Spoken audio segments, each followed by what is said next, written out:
Hello guys, तो last video में मैंने आपको डिटर्मिनेंट की प्रॉपर्टीज़ समझाई थी और इस वीडियो में मैं आपको उन प्रॉपर्टीज़ पर कुछ क्वेश्चन करवाने जा रहा हूं। जैसे आप देख सकते हैं, मैं आपको यहाँ 5 क्वेश्चन करवाऊंगा। ये पाँचों क्वेश्चन बहुत इंपॉर्टेंट हैं। इन 5 में से 4 क्वेश्चन ऐसे हैं जो कई बार बोर्ड में आए हुए हैं। जैसा आप देख सकते हैं, एक क्वेश्चन ये रहा, ये 4 बार बोर्ड में आया है और ये एक से ज़्यादा पेपरों में आया है इन सालों में। ये क्वेश्चन भी तीन बार बोर्ड में आया है और 2016 में 2 पेपर में था और 2018 में भी 2 पेपरों में था। इसके अलावा ये क्वेश्चन 2019 और 2016 में आया है, इसलिए इम्पोर्टेंट है। और ये क्वेश्चन भी 18, 17 और 14 में आया हुआ है। ये 5 क्वेश्चन मैं आपको करवाऊंगा। ये पाँचों लॉन्ग मेथड तो नहीं है, लेकिन स्टार्टिंग के लिए अच्छे हैं, तो ये मैं आपको करवाऊंगा। पहला क्वेश्चन ये मैंने बुक से लिया था आपको पहले समझाने के लिए, तो शुरुआत में इससे कर रहा हूँ। यहाँ पर डिटर्मिनेंट दिया है, हम पहले से ऐसे ही नोट कर लेंगे। 3, 4, 7 -1, 6, 5, 2, 8, 10। अब हमें इसकी वैल्यू चाहिए। पहले हम ऑपरेशंस लगा करके और प्रॉपर्टीज़ का यूज़ करके इसका एक्सपेंशन छोटा करेंगे। छोटा करने के लिए हम प्रॉपर्टीज़ का यूज़ करेंगे। सबसे पहले तो शायद आपको दिख रहा हो 7, 5, 10, ये सबसे बड़े नंबर यहाँ पर है। अगर आप गौर से देखें तो आप देखेंगे 3 + 4 7, -1 + 5 -1 + 6 5, 8, 2 + 8 10। अगर हम C1 और C2 को जोड़ दें तो यही कॉलम बनकर आएगा। 2 कॉलम सेम हो जाएंगे और उनकी वैल्यू 0 हो जाएगी according to the property of determinant. तो यही हम करने वाले हैं। हम ऑपरेशन लगाएंगे C1 up to C1 + C2।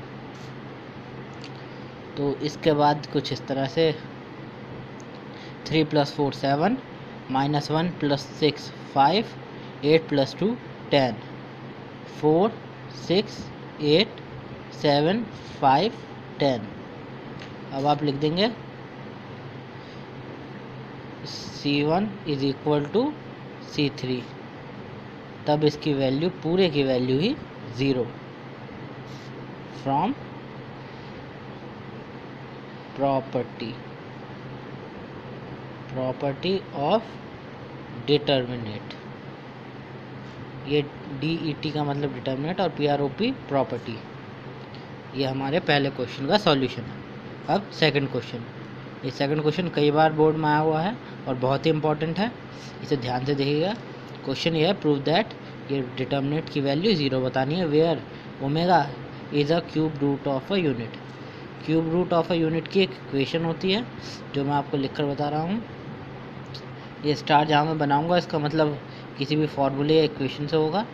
ये इक्वेशन है 1 + ओमेगा + ओमेगा स्क्वायर = 0। ये इक्वेशन है, इस इक्वेशन से ये डिटर्मिनेंट सॉल्व होगा। देखिए, पहले हम लिख लेते हैं LHS, लेफ्ट हैंड साइड हमने पूरी ऐसे ही नोट कर ली। 1 omega omega square 1 omega square 1 omega. अब आप देख सकते हैं तो हर एक रो में तीनों चीज़ें हैं। इस रो में भी ओमेगा स्क्वायर और 1 भी है, इसमें भी ओमेगा स्क्वायर 1 ओमेगा है। अगर हम तीनों रोज को एक साथ जोड़ दें, मतलब तीनों कॉलम्स को एक साथ जोड़ दें, C1 up to C1 + C2 + C3, तब देखिए ये हो जाएगा 1 + omega square,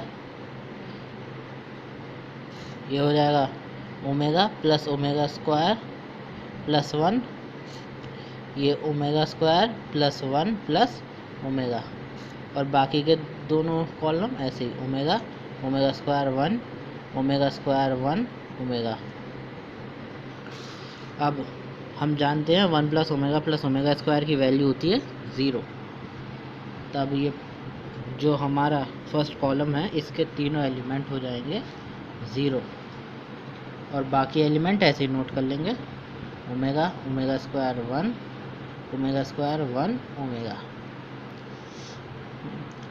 from first property यही है कि अगर किसी भी डिटर्मिनेट के तीनों रो, कोई भी एक रो के या कॉलम के सारे एलिमेंट ज़ीरो हो जाए तो उसकी वैल्यू ज़ीरो होती है। ये हमारी प्रूफ फ्रॉम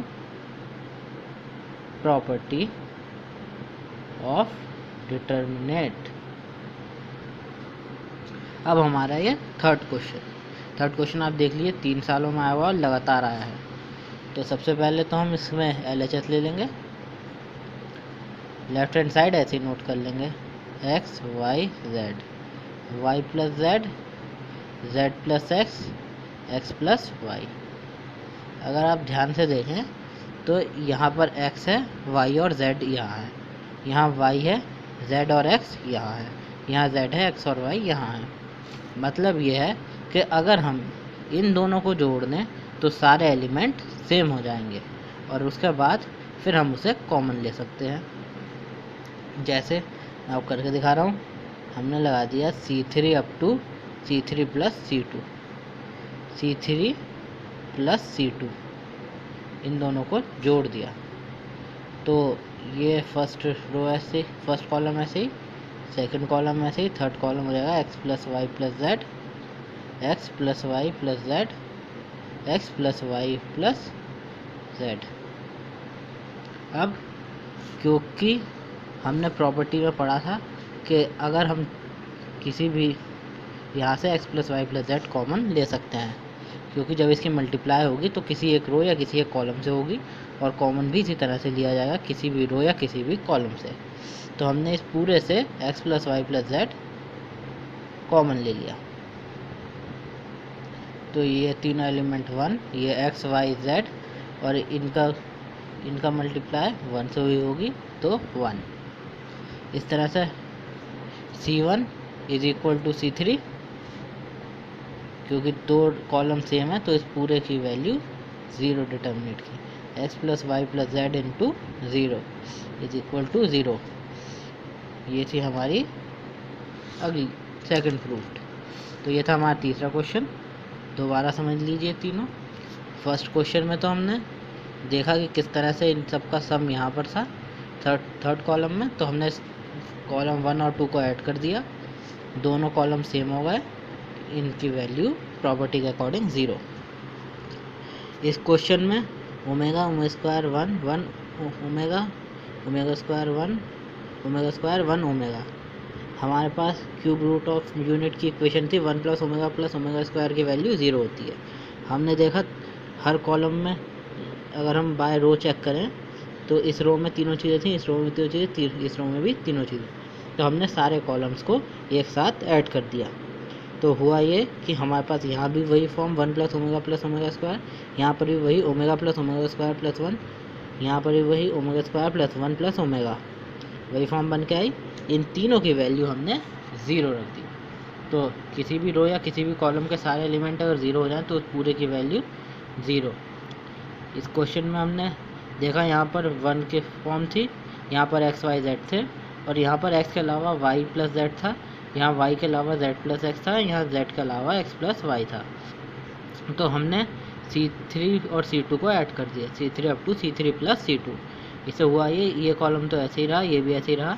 यहाँ पर x plus y plus z, x plus y plus z और x plus y plus z की फॉर्म आ गई। हमने इसे कॉमन निकाल लिया, दो कॉलम सेम आ गए, इसलिए इस डिटर्मिनेट की वैल्यू 0 हो गई। 0 से मल्टीप्लाई होने के बाद ये भी 0 हो गया। अब अगले क्वेश्चन, ये क्वेश्चन 2019 और 2016 दोनों में आया हुआ, पिछले क्वेश्चन के ही जैसा है।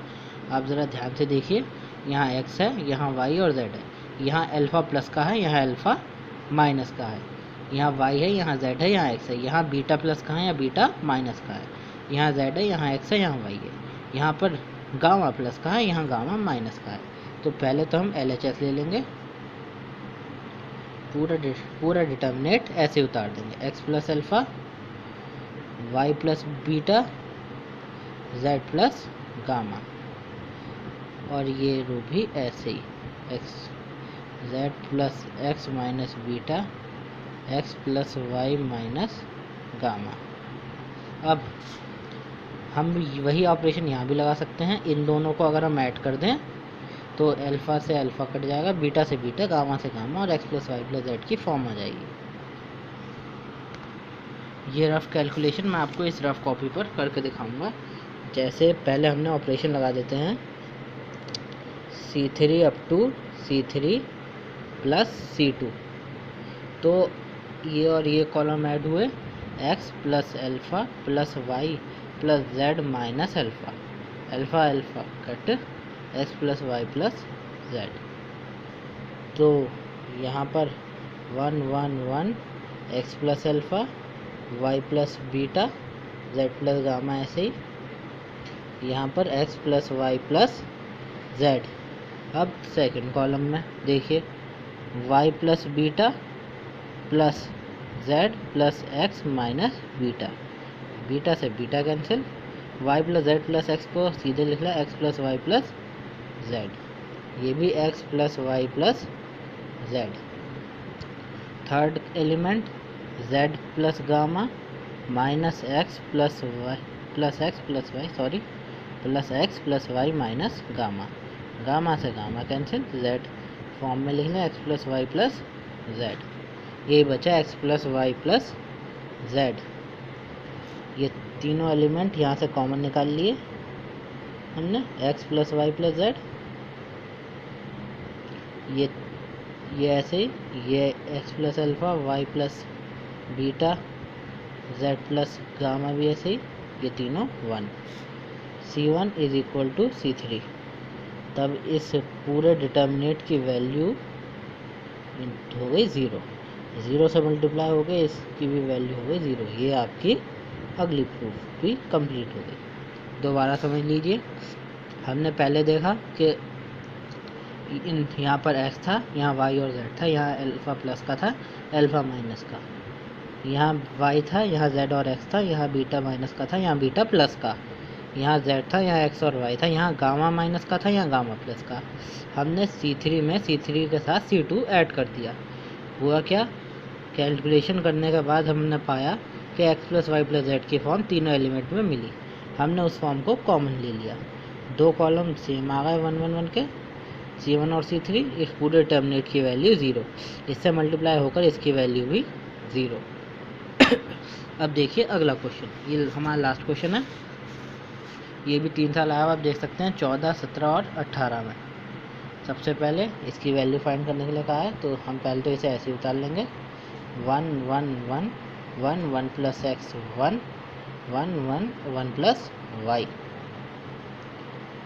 अब हमारे पास हम ना तो हम इसके अंदर एक्सपेंशन कर सकते हैं, लेकिन हम अपने एक्सपेंशन को छोटा करने के लिए पहले कुछ ऑपरेशन लगाएंगे। ऑपरेशन लगाने का सबसे अच्छा तरीका यह है कि ऑपरेशन के ज़रिए हम ज़ीरो बना लें, क्योंकि ज़ीरो बनाने से हमारा एक्सपेंशन छोटा हो जाता है। तो हम ऑपरेशन ये लगाएंगे, जैसे C3 है हमारी third column, C3 up to C3 minus C1, C3 में से C1 माइनस कर दिया, तो 1 1 1 1 1 plus x 1 1 minus 1 0 1 minus 1 0 1 plus y minus 1 y. अब C2 up to C2 minus C1, C2 में से भी C1 माइनस कर देंगे, तो यहाँ पर 1 1 1 1 minus 1 0 1 plus x minus 1 0 sorry x 1 minus 1 0 0 0 y। अब हम कर देंगे इसका एक्सपेंशन R1 से, तो 1 into determinate x 0 0 y minus ये 0, ये रो 1 लिया, तो इस रो को, इस कॉलम को, इस रो को छुपाया, ये चार एलिमेंट 2/2 के डिटर्मिनेट की फॉर्म में आ गए, माइनस 0 इंटू ये रो भी, ये छिपा कॉलम, और ये चारों एलिमेंट 2/2 के डिटर्मिनेट की फॉर्म में, प्लस 0, ये 0, ये रो, ये कॉलम छिपा, ये रो छिपी, ये सारे एलिमेंट इस फॉर्म में 1x 1 0। अब 0 से मल्टीप्लाई होने के बाद इन दोनों की वैल्यू 0, और ये 1 into x y minus 0 into 0 minus 0 plus 0 x plus y into 1 x y, ये 0 ख़त्म। इन शॉर्ट इसका आंसर आया x इंटू वाई। तो ये थे 5 क्वेश्चन जो मैंने आपको आज कराए हैं। ये सारे क्वेश्चन 2-2 नंबर में और 3-3 नंबर में आए हुए हैं। अब अगले वीडियो से मैं आपको 5 मार्क्स के और 8 मार्क्स के क्वेश्चन करवाने स्टार्ट करूँगा। तो मेरे साथ इस चैनल पर बने रहें, मेरे चैनल को सब्सक्राइब करें और वीडियो को लाइक करें और सब्सक्राइब करें, साथ ही बेल आइकन दबाएं ताकि आपको करंट अपडेट मिलती रहे।